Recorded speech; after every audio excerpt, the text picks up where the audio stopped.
Hello students, we have a question here where we have a cell of 12 volt and its internal resistance is 2 ohm and it is connected to a 4 ohm external resistance, and there is a voltmeter and ammeter connected as shown in figure. Now our first question is that voltmeter showing same reading across 4 ohm resistance, across external resistance and across the terminals of battery. So why is it so? This is our first question.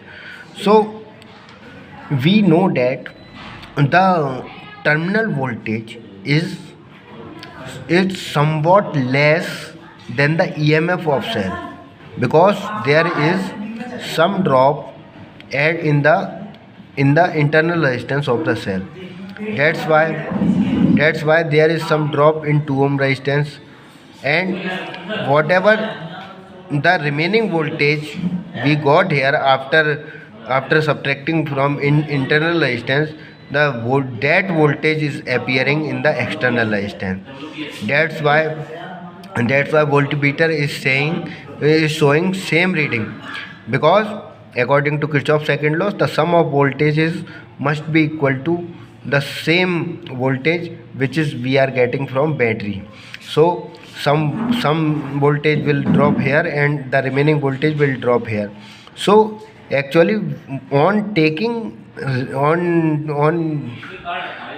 voltmeter to the terminals of battery, we are actually finding the remaining voltage of the battery. So in short, we are connecting the voltmeter to the external resistance or the terminals of the cell. It is the same thing, because there is no drop here, there is no resistance here. That's why the same voltage will appear in both conditions. So our next question is why voltmeter is connected in parallel and ammeter in series. So let us suppose if we have to connect in parallel. Let us suppose we are connecting voltmeter in series.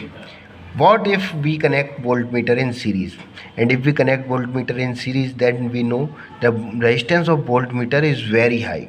And if the resistance is very high and if we are connecting it in series, then it will drop maximum voltage of the cell.